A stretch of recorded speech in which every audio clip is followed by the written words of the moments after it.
आदाब, मैं नीता सिंह हाजिर हूं दुनिया भर की सोशियो पॉलिटिकल और इकोनॉमिक इश्यूज पर बेस्ड खास प्रोग्राम लेकर दुनिया मेरे आगे।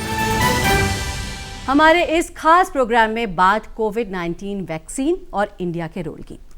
जी हां, दुनिया भर में इन दिनों कोविड-19 की वैक्सीन बनाने की होड़ लगी है। उनमें से कुछ वैक्सीन ट्रायल के स्टेज को क्रॉस करते हुए अब वैक्सीनेशन के लिए अवेलेबल हो गई हैं। और खुशी की बात यह है कि हमारे देश में भी union ministry of health and family welfare ने वैक्सीनेशन से पहले इसकी प्लानिंग और प्रिपरेशन को असेस करने के लिए कई कदम उठाए हैं। उन्हीं अक़दाम पर बात करने के लिए हमारे साथ स्टूडियो में मौजूद हैं दो खास मेहमान। Rajiv Gandhi super speciality hospital के डायरेक्टर डॉक्टर BL शेरवाल और मेडिसिन में MD और lady Hardinge medical college SS के हॉस्पिटल में न्यूरोलॉजी डिपार्टमेंट के head professor Rajendra K Dhamija. We welcome you to the studio sir. नमस्कार।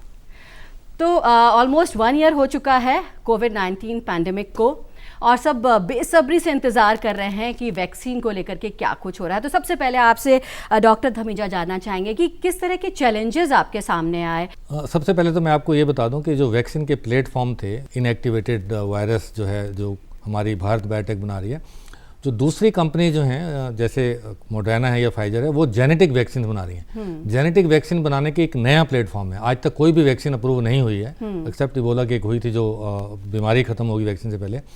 ये जो जेनेटिक वैक्सीन की जो टेक्निक है, इसमें हम या तो RNA जो है मैसेंजर RNA बॉडी में इंजेक्ट करते हैं या DNA इंजेक्ट करते हैं। सो फाइजर और मॉडर्ना की जो है वो वैक्सीन जो है मैसेंजर RNA वाली वैक्सीन है। उसको हम जो है डायरेक्ट तो नहीं देते, लाइफोलाइज जो मॉलिक्यूल है नैनो पार्टिकल, उसके अंदर डाल के हम इंट्रामस्कुलर डेल्टॉइड में लगाते हैं। वो जो RNA है मैसेंजर RNA, वो हमारे सेल्स के अंदर जाता है और हमारे सेल्स में जो फैक्ट्रीज हैं जो प्रोटीन बनाने की, उनको ये मैसेज देता है कि आप ये प्रोटीन बनाइए। और वो प्रोटीन क्या है? वो स्पाइक प्रोटीन है, जो कि कोरोना वायरस के स्टैपर है, स्पाइक्स की तरह। और वो प्रोटीन जब हमारी बॉडी बनाती है तो हम ही खुद ही हमारी बॉडी प्रोटीन बना रही है और उस प्रोटीन के अगेंस्ट हमारे जो इम्यून सिस्टम है वो एंटीबॉडीज बना रहा है। सो इसमें कहीं वायरस के हैंडलिंग नहीं है, कहीं पे भी। ना लाइव की ना डेड की। सिर्फ हम जो वायरस का RNA है, जो न्यूक्लिक एसिड है, जो DNA और RNA, उसी को यूज करके हम अपने शरीर को ये डायरेक्शन दे रहे हैं कि आप ये प्रोटीन बनाइए और उस प्रोटीन के अगेंस्ट फिर हमारा इम्यून सिस्टम जो एंटीबॉडीज बनाता है। ऐसे ही ये दोनों मॉडर्ना और फाइजर मैसेंजर RNA है। और जो DNA की जो वैक्सीन है वो भारत में भी बन रही है। जाइडस कोवी जो कंपनी है वो बना रही है, जाइडस कोवी के नाम से या कोवी जाइडस के नाम से। वो जो है DNA की जो वैक्सीन है वो भी बड़ी इंपॉर्टेंट टेक्नोलॉजी है, आज तक अप्रूव नहीं हुई है और बड़े सक्सेसफुली बना रहे हैं वो। और तीसरा जो मैंने आपको बताया कि जो वायरस वेक्टर वाली जो है, वेक्टर वायरस टेक्निक जो है, उसमें ये एस्ट्राजेनिका ऑक्सफोर्ड है, उसमें एक हम दूसरा वायरस लेते हैं जो एडिनो वायरस है या चिंपैंजी का जो है वो वायरस लेके उसको हम कैरियर की तरह उसी के वायरस के, जो कोई हार्मलेस वायरस है, वो हमारे शरीर को कोई नुकसान नहीं पहुंचा सकता है, उस वायरस के DNA में हम थोड़ा सा मैसेंजर RNA डाल देते हैं जो सार्स कोवी वायरस का है। वो जो वायरस के माध्यम से जो इनएक्टिव जो हार्मलेस वायरस है वो हम वायरस को इंजेक्ट करते हैं, जिसके अंदर मैसेंजर RNA डाला हुआ है कोविड-19 वायरस का। वो जब हमारे मसल्स में या सेल्स में जाता है वो वही काम करता है कि डायरेक्शन देता है हमारे सेल्स को कि फैक्ट्रीज में जो सेल्स के अंदर जो फैक्ट्री प्रोटीन बनाए वो वही स्पाइक प्रोटीन, और उसके अगेंस्ट हमारा इम्यून सिस्टम जो है वो एंटीबॉडीज बनाता है। सो ये ऑक्सफोर्ड वाली वैक्सीन का प्लेटफॉर्म बिल्कुल अलग है, वो भी नया है, उसमें भी अभी तक कोई वैक्सीन अप्रूव नहीं हुई है। और वैसे ही टेक्निक से स्पुतनिक वैक्सीन बन रही है, वैसे ही टेक्निक से जॉनसन एंड जॉनसन की वैक्सीन बन रही है जो सिंगल शॉट है। ये सब डबल डोजेज वाली हैं और वो जो जॉनसन वाली वैक्सीन है वो सिंगल शॉट है। सो ये जो अलग अलग प्लेटफॉर्म है ये टाइम टेस्टेड भी वाले भी हैं, जैसे हमारा कोविशील्ड है या कोवैक्सीन है, नॉट कोविशील्ड, कोवैक्सीन जो भारत बायोटेक और ICMR का है। कोविशील्ड वायरस वेक्टर वाला है और फाइजर और मॉडर्ना जो है वो मैसेंजर RNA वाला है। सो अलग अलग साइंस है और ये सभी मैंने बताया कि इकट्ठे फेजेज इकट्ठे आए हैं जो कि अलग अलग होते हैं, यूजली 10 से 12 साल लगते हैं, लेकिन इस बार एक ही वर्ष में हमने पूरा किया है। लेकिन सेफ्टी के ऊपर कोई कॉम्प्रोमाइज नहीं हुआ है, पूरी की पूरी रिगरस इसकी स्क्रूटनी हुई है। और ये सब अभी बात जो आपने कहा कि चैलेंजेस क्या हैं, चैलेंजेस यही था सबसे पहला ये कि इस वायरस का जीनोम जो है, ये चाइना ने सबसे पहले हमें 10 जनवरी को यूएस में दिया कि ये जो वायरस नया आया है इसका ये जीनोम है, और वही जीनोम हमें चाहिए था वैक्सीन बनाने के लिए। सो उससे काम बहुत आसान हो गया वैक्सीन मैन्युफैक्चरर्स का। उन्होंने वो मैसेंजर आरएनए या डीएनए लिया उससे जीनोम से, स्पाइक प्रोटीन का जो स्पाइक प्रोटीन बनाता है, और उसके बाद से ये वैक्सीन बननी शुरू हुई। और भारत में भी जो है आईसीएमआर और भारत बायोटेक ने national institute of virology Pune से वायरस लेके और उसको इनएक्टिवेट करके जो है जल्दी से प्री क्लिनिकल स्टडीज और क्लिनिकल स्टडीज की हैं। अभी इस टाइम पे जो कोवैक्सीन की जो फेज 3 ट्रायल चल रहा है भारत में 26,000 वॉलंटियर्स का, उसमें आपने सही कहा कि चैलेंजेस हैं, कुछ वॉलंटियर्स आने मुश्किल हो गए हैं क्योंकि वैक्सीन आने वाली है। सभी लोगों को ये लगता है कि जब वैक्सीन नहीं आ रही है तो फिर वॉलंटियर बन के ट्रायल में कैसे पार्टिसिपेट करें, लेकिन ये साइंस है, इसमें बहुत ज़रूरी है, हम सब लोगों को पार्टिसिपेट करना चाहिए। एक मैनकाइंड के लिए एक ऐसा पैंडेमिक है जो दुनिया में इतने लाखों लोगों को जो है मृत्यु हो चुकी है, भारत में भी 1.5 लाख के आसपास मृत्यु हो चुकी है, और इस सब के लिए वैक्सीन का होना बहुत ज़रूरी है। और उसके साथ साथ हमारा कोविड अप्रोप्रिएट बिहेवियर भी बहुत ज़रूरी है। बहुत ज़रूरी है। सो हमको बिहेव करना तो बहुत ज़रूरी है, भले ही वैक्सीन आ जाए फिर भी हमको सारे मेजर्स उठाने पड़ेंगे।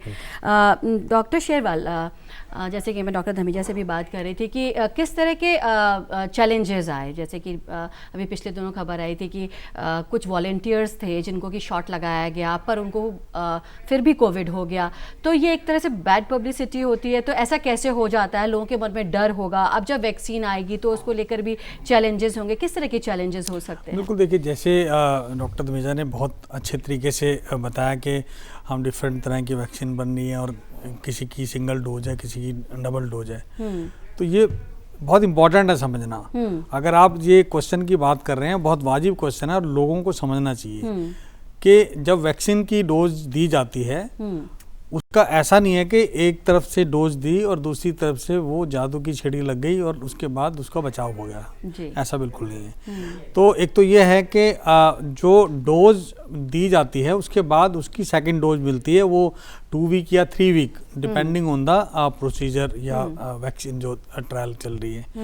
तो ये देखना होगा कि जो बात कर रहे हैं कि जिसको कोरोना हुआ वो पहली डोज के बाद हुआ या दूसरी डोज के बाद हुआ, नंबर 1। नंबर 2, फिर ये भी पता होना चाहिए कि आपको 2 डोज के बाद भी कम से कम 10-12 दिन यानी यूजली 40-42 डेज के बाद हम कहेंगे कि ये अब एंटीबॉडीज इस लेवल तक हैं कि वो इन्फेक्शन से, कोरोना से बचा सकते हैं जी। लेकिन साथ में जो है ना, कभी भी कोई भी वैक्सीन ले लें, डॉक्टर धमीजा ने बार बार कहा और मैं भी एज ए माइक्रोबायोलॉजिस्ट स्ट्रेस करूँगा कि अभी जो है वैक्सीन लगी हो या ना लगी हो, आपने मास्क ज़रूर पहनना है जी। वो भी एक जो है ना एडजुवेंट काम करता है प्रॉपर बिहेवियर जी। तो इसलिए ये डरने की ज़रूरत नहीं है। जो वैक्सीन आपको पहले अवेलेबल होगी वो वैक्सीन आपको लगानी चाहिए। वो बहुत ही विगरस तरीके से बनी है, जैसे अभी डॉक्टर धमीजा ने बताया, सेफ्टी के साथ उसका कोई कंप्रोमाइज़ नहीं है। तो इसलिए जो है हम एफिकेसी जहाँ 95% करें, जो एक बहुत अच्छी एफिकेसी मानते हैं यूजली जो है ना, हम तो भारत में BCG है जिसकी हम एफिकेसी की बात करते हैं 0 से 70%, हम सब लगवाते हैं।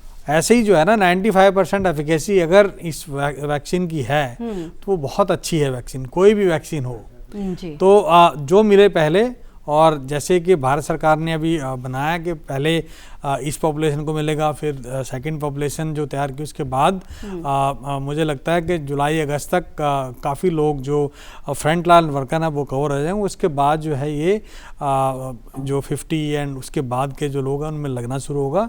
तो डरने की आवश्यकता नहीं है। वैक्सीन जब भी आएगी वो सेफ होगी तभी वैक्सीन आएगी जी। भारत में भी जब ये रेगुलेटर के पास गई थी पीछे, तो लोग बड़े नाराज थे कि देखो सभी लोग दूसरे कंट्री में अप्रूवल दे दी लेकिन इंडिया में नहीं दी।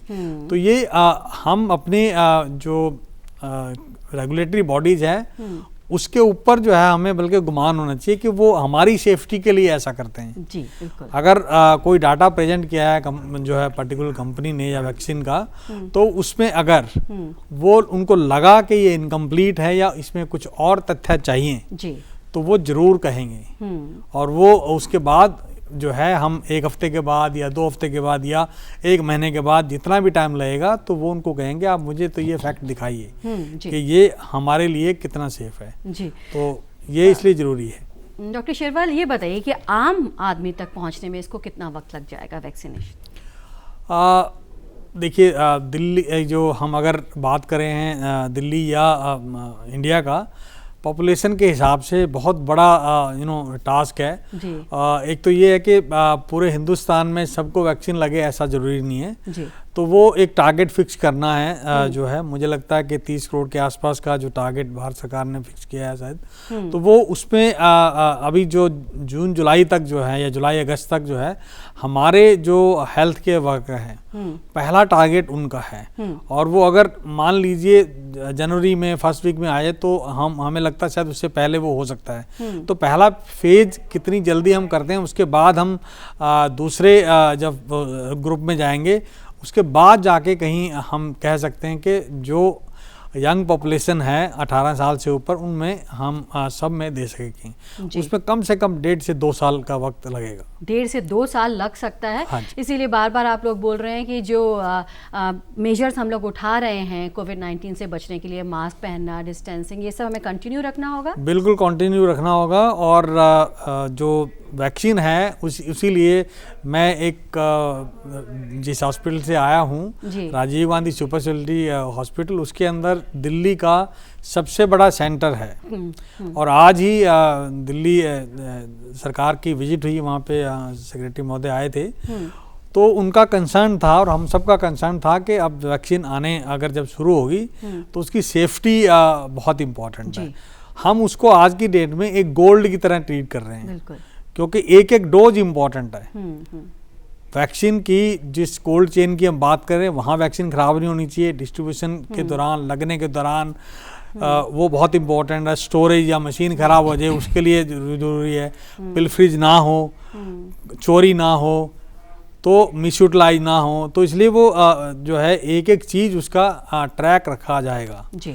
वैक्सीन जो है ऐसा नहीं है कि आप मान लीजिए मेरे पास 40 लाख डोज हैं और 2 हफ्ते के बाद मैं कहूँ केवल 20 लाख डोज रहेगी, तो मुझे एक एक डोज का उसका हिसाब रखना है और वो किस व्यक्ति को लगी है, कब लगी है, सेकंड डोज कब लगनी है या क्या इफ़ेक्ट हुआ उसका, तो ट्रैकिंग बहुत इम्पोर्टेंट है। और जो ड्राई रन में डॉक्टर अभी धमीजा ने भी बताया था कि वो अभी जो ऐप है कोविन, उसका भी ड्राई रन किया गया था, उसके अंदर सारा का सारा डाटा जो है फीड होता है और लोग अपना डाटा अपने आप उसमें फीड करते हैं और उसके बाद जो है उसके थ्रू आपको इन्फॉर्मेशन मिलेगी कि कब आपको वैक्सीन मिलेगी, कितने बजे मिलेगी और कौन से सेंटर पे जाना है, एक एक डिटेल उसके अंदर है और सब इन्फॉर्मेशन एक्चुअली गवर्नमेंट के पास इकट्ठा होगी। जो एक्चुअली मैं एक इंस्टीट्यूट का डायरेक्टर होते हुए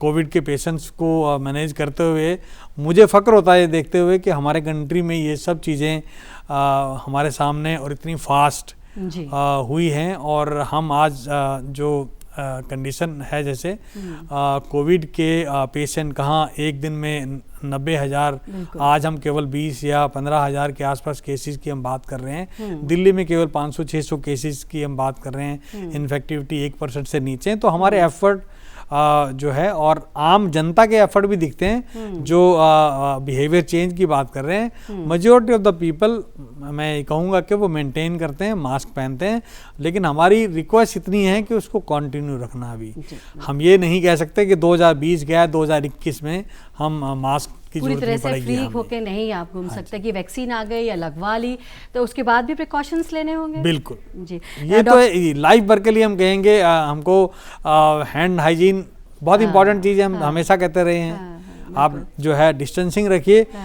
कोविड नहीं, बहुत सारी ऐसी डिजीज़ हैं जो हमारे क्लोज प्रॉक्सिमिटी और हाथों की अगर सफाई ना करें उससे फैलती हैं, तो बहुत सारी डिजीज़ हमारे कम हो जाएगा बर्डन। डॉक्टर धमीजा, आप कुछ कहना चाह रहे थे?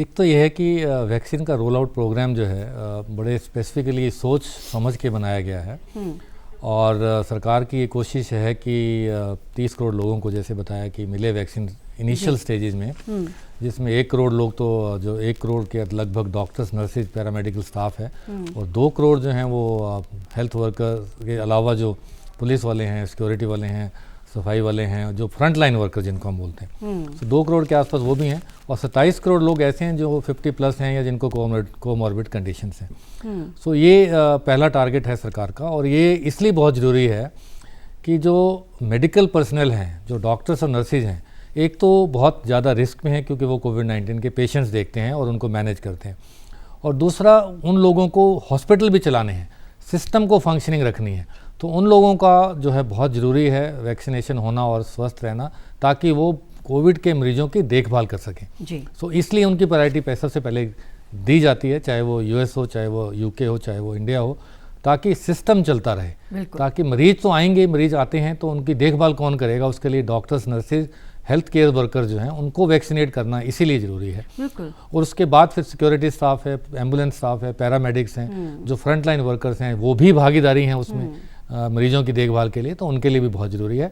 और फिर जो है एट रिस्क इंडिविजुअल्स, जो हाई रिस्क में हैं, जैसे एज वाले हैं या कोमॉर्बिड कंडीशंस वाले हैं, उनके लिए, और उसके बाद धीरे धीरे जो है बाकी लोग जो हैं, आम जनता है, जो बच्चे हैं, उनको जो है वैक्सीन मिलेगी। महत्वपूर्ण बात ये है, इम्पॉर्टेंट बात ये है कि सबको वैक्सीन लगे एकदम, ऐसा भी जरूरी नहीं है। So we are not talking about eradication of corona virus. Eradication के लिए तो 7 बिलियन लोग हैं पूरे दुनिया में। अगर आप इंडिया में पूरे लोगों को वैक्सीनेट कर भी दिया तो भी ट्रैवल आजकल इतना ज़्यादा इंटरनेशनल ट्रैवल, अब ये पैंडेमिक की ट्रैजेक्टरी क्या रहती है? पैंडेमिक जो हैं वो एक सेट पैटर्न में आते हैं। आपको याद होगा ये सब वुहान से शुरू हुआ चाइना में दिसंबर में, और उसके बाद इंटरनेशनल ट्रैवल की वजह से ये इटली पहुंचा, दूसरे देशों में पहुंचा, भारत में भी उन सिटीज़ में आया, दिल्ली, बॉम्बे, कैलकाटा, मद्रास में, जहाँ पे इंटरनेशनल ट्रैवलर्स आए, वहीं से ये फैला, और उसके बाद फिर अर्बन स्लम्स में गया जहाँ बहुत ज़्यादा भीड़ है, और उसके बाद फिर टायर 2 सिटीज़ में गया, और उसके बाद रीजनल एरियाज़ में गया। सो ये pandemics always behave like this, चाहे वो 1918 का स्पेनिश फ्लू ही क्यों ना हो, वो भी ऐसे ही हुआ। और पैंडेमिक की एक खास बात और भी है, हमने पब्लिश किया है न्यूज़पेपर्स में, मैंने खुद लिखा है कि these pandemics come in a different peaks, different waves. So हमने 25 जून को ये लिखा कि this pandemic will also come in different peaks. So जो पीक्स आई हैं, चाहे दिल्ली में देखा जाए, आपने एक बार पीक आई, फिर डिप हो गया, फिर दूसरी बार पीक आई, US में भी ऐसा ही हुआ है कि एक बार डिप हुआ, दूसरी बार डिप हुआ, और UK में भी यही हुआ है। So these pandemics have a very set pattern of trajectory. So अगर आप सब लोगों की वैक्सीनेशन की बात करें तो वो अभी जरूरी भी नहीं है और संभव भी नहीं है इतने शॉर्ट टाइम में।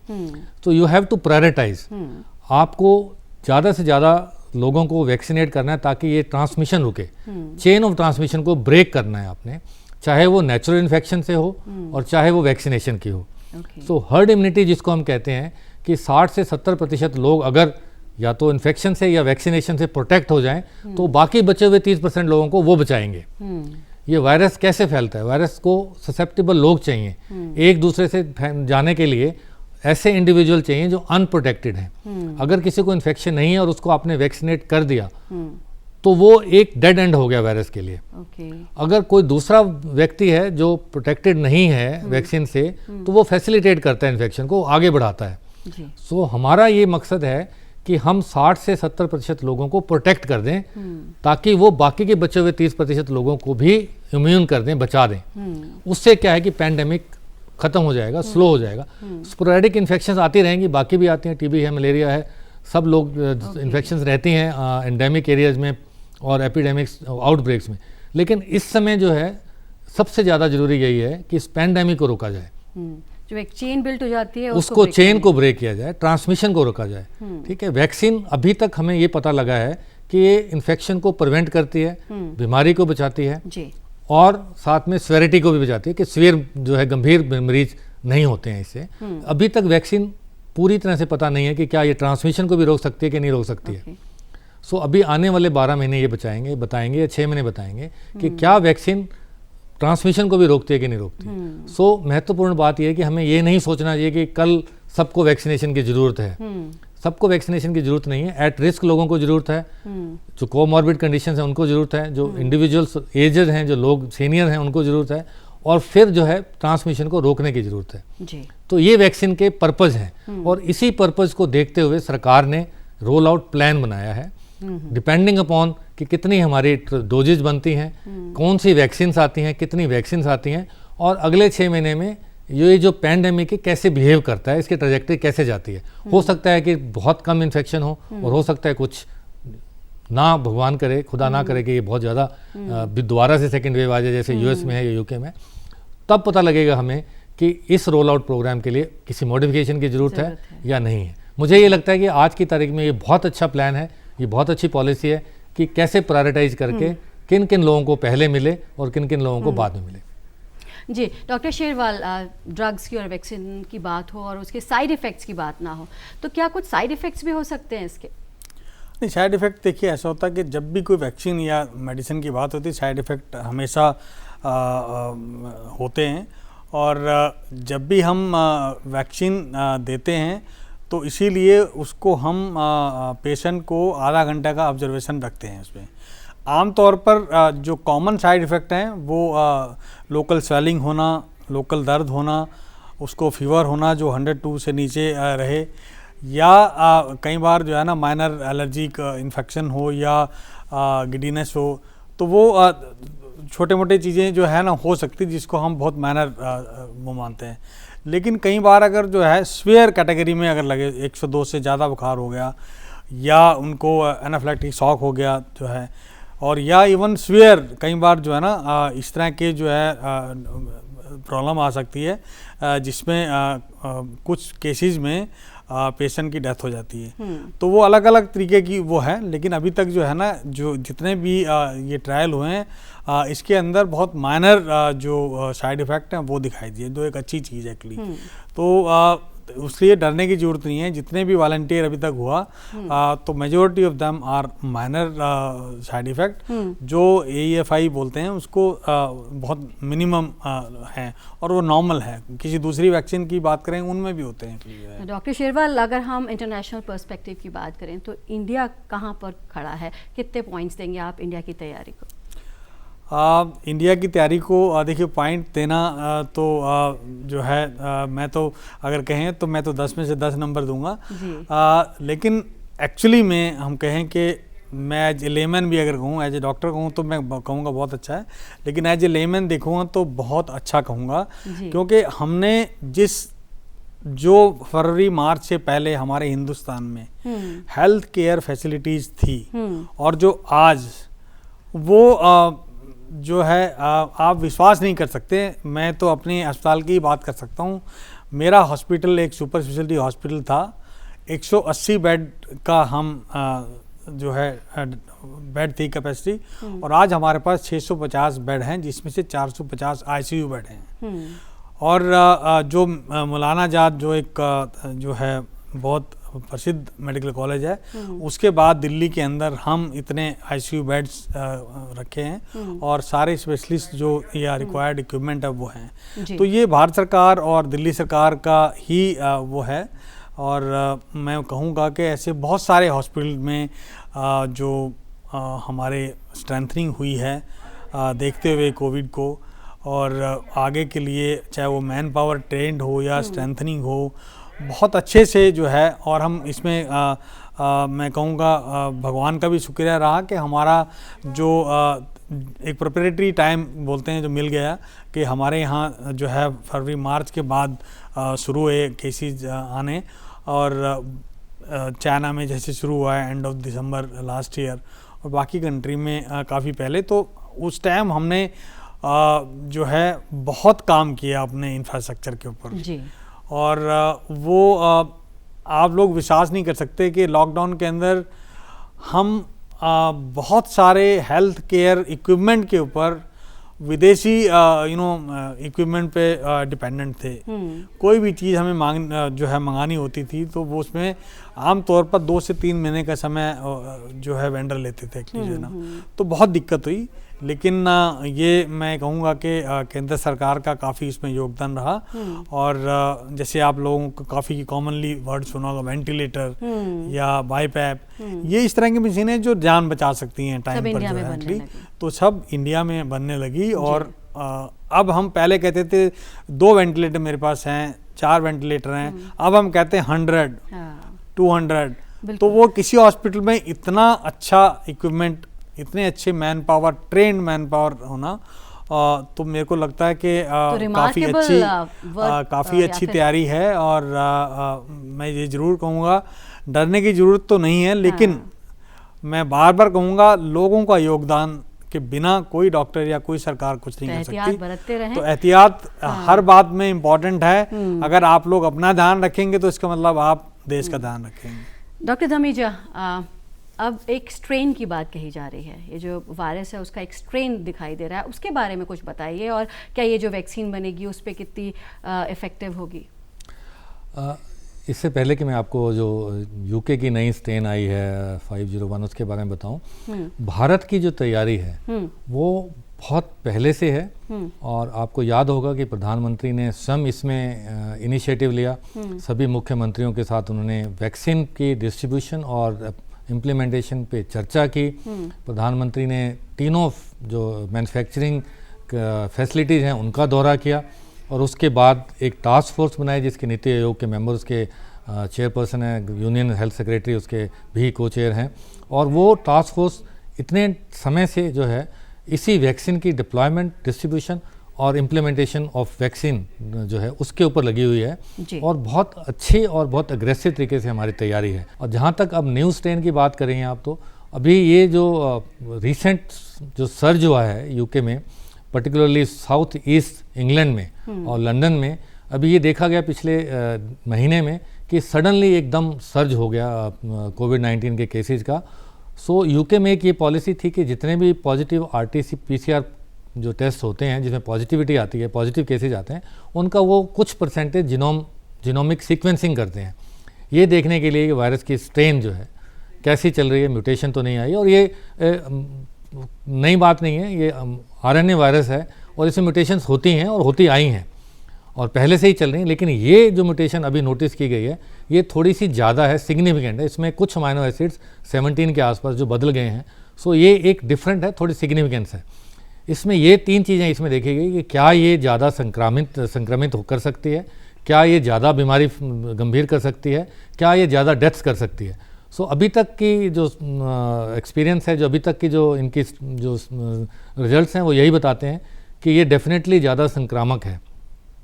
इससे इन्फेक्टिविटी इसकी ज़्यादा है, इससे चांसेस दूसरों को इन्फेक्ट करने के ज़्यादा हैं, 70% तक ज़्यादा बताए गए।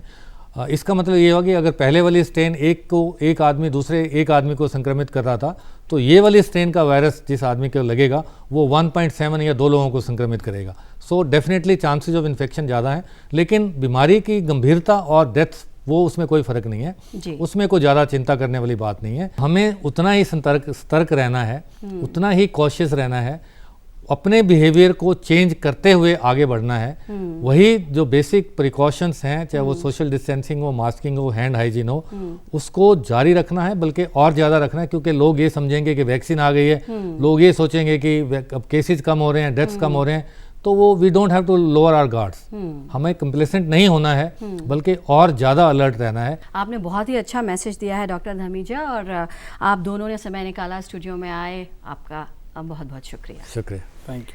तो उम्मीद करते हैं कि इतनी अच्छी जानकारी, इन्फॉर्मेशन जो डॉक्टर्स ने दी है उसे आप ज़रूर फॉलो करेंगे, एहतियात बरतते रहेंगे। और हमारी इस खास पेशकश में आज बस इतना ही। आप अपनी राय और सजेशंस हमें ईमेल कर सकते हैं, इसके लिए हमारे ID है ddurduspecials@gmail.com। इसी के साथ हमारी पूरी टीम को दीजिए इजाज़त। आदाब।